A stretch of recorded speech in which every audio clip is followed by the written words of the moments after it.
अब जान लेते हैं कि सियासी अंकगणित महाराष्ट्र में क्या कुछ कहते हैं। नजर डालते हैं ग्राफिक्स के जरिए आंकड़ों पर और देखिए, आप देखिए कि महाराष्ट्र का नंबर गेम क्या है। तो सरकार बीजेपी के पास 106 विधायक मौजूद हैं। शिंदे खेमे की बात कर ले तो शिंदे गुट के पास 49 विधायक, बहुमत से 18 ज्यादा, कुल हो जाते हैं कितने?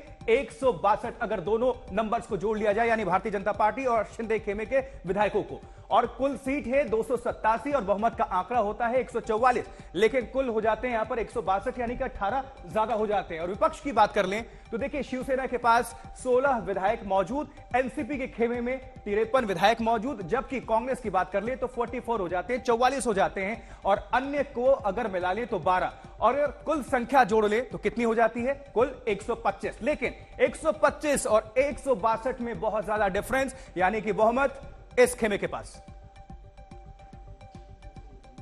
और हम सीधा रुक करेंगे अपने सहयोगी का सौरभ वक्तानिया इस खबर पर ज्यादा जानकारी के साथ हमारे साथ जुड़ चुके हैं। इस बड़ी सी स्क्रीन पर आप सभी दर्शकों को नजर भी आ रहे हैं। सौरभ, अंकगणित की बात हो रही है, लगातार हम देख पा रहे हैं कि अभी सियासी खेमा किस तरह से सियासी ड्रामेबाजी और बयानबाजी का दौर जारी है। सामना के जरिए भारतीय जनता पार्टी, देवेंद्र फडणवीस को भी निशाने पर रखा गया और तंज कसा गया। पहले तो बता दीजिए कि सामना में क्या कुछ कहा गया और इसको लेकर क्या प्रतिक्रिया है भारतीय जनता पार्टी की तरफ से।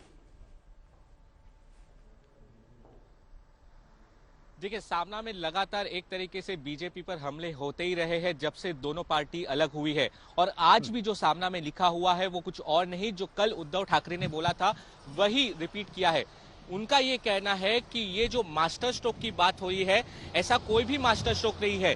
डेप्यूटी सीएम का पद तो हम एकनाथ शिंदे को देने वाले थे, लेकिन वो सीएम बन गए, और जिसको सीएम का पद हम खुद बोल रहे थे देने के लिए, जो कि देवेंद्र फडणवीस है, और आज वो अपना पद घटाकर डेप्यूटी सीएम बन चुके हैं। तो सामना में एक तरीके से ये कहा गया है कि कोई मास्टर स्ट्रोक यहाँ पे नहीं खेला जा रहा है, सबको अपनी जगह दिखाई जा रही है, एक विश्वासघात किया हुआ है, और बीजेपी के जो टॉप कमांड है, टॉप ब्रास है दिल्ली में बैठकर, उसके पास सारी चाबियां हैं और वो सबको खिला रहे हैं। इस तरीके से बीजेपी पर तंज कसा है आज के सामना के एडिटोरियल में। इस पर बीजेपी की फिलहाल कोई प्रतिक्रिया नहीं आई है, लेकिन लगातार इस तरीके के हमले हमें आने वाले दिनों में देखने को मिलेंगे। जी सौरभ, और साथ ही नंबर गेम की अगर हम बात कर लें तो हालांकि शिंदे खेमा तो लगातार एकदम बिल्कुल पूरी तरह से आश्वस्त नजर आ रहे हैं कि भाई हमारे पास विधायकों की पूरी संख्या है और बहुमत से कहीं ज्यादा हमारे पास संख्या बल मौजूद है। लेकिन एक्चुअल अगर आंकड़े को हम देख लें, भारतीय जनता पार्टी, शिंदे खेमे और अन्य लोगों के, तो कितने ये विधायकों की संख्या पहुंचती है? क्योंकि बहुमत का आंकड़ा तो 144 है।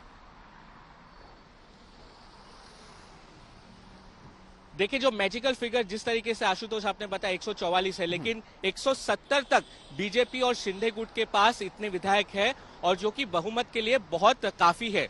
अब इसमें इंटरेस्टिंग चीजें क्या हो रही है, कहां पर बात अटकी हुई आशुतोष, वो मैं आपको बता दूं। देखिए, डेप्यूटी स्पीकर जो एमवीए गवर्नमेंट का था वो तो अब रहेगा नहीं। सुप्रीम कोर्ट ने साफ कह दिया है कि हम इसके अंदर इंटरफियर नहीं करेंगे, जो भी सुनवाई है वो 11 जुलाई को होगी।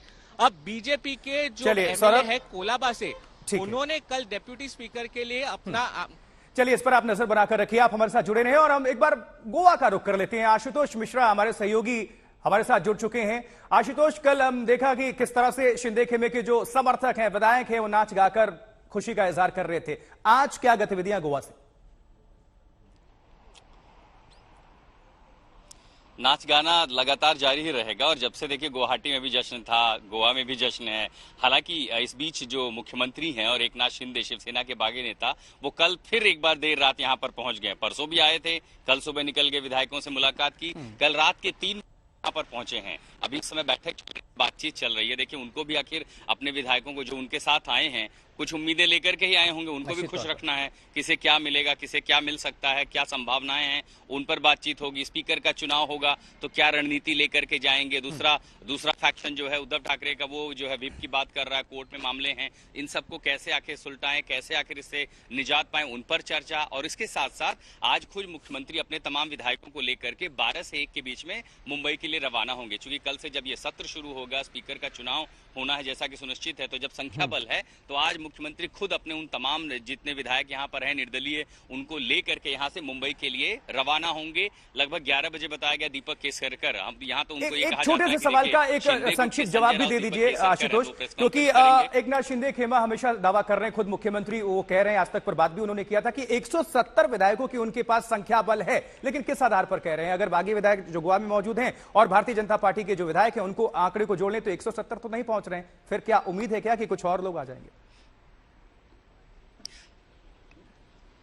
देखिए, कल इशारों में उन्होंने कहा था कि संख्या बल हमारे पास है और भी आ सकते हैं, लेकिन निर्दलियों को भी अगर मिलाया जाए तो संख्या बल बढ़ जाती है। और अमूमन देखिए, राजनीति में निर्दलीय बड़ी भूमिका अदा करते हैं नंबर गेम में, तो जिसके साथ सरकार होती है वो उनके साथ चले जाते हैं। जब 7-8 यहाँ पर हैं तो जाहिर है जब सरकार बनाने की नौबत आएगी तो कई सारे जो निर्दलीय विधायक हैं उनसे भी तो संपर्क साधा गया होगा, तो जब संख्या जिसके साथ दिखाई पड़ती है वो उसकी तरफ फ्लो है। इसीलिए किसी आधार पर उन्होंने ये दावा करके कहा कि हमारे पास तो 170 है और ये विधानसभा में दिखाई पड़ेगा। बहुत शुक्रिया आशुतोष इस पूरी खबर पर दर्शकों तक अपडेट साझा करने के लिए, और साथ ही सौरभ अख्तारिया मुंबई से जुड़े, आपका भी बहुत बहुत धन्यवाद।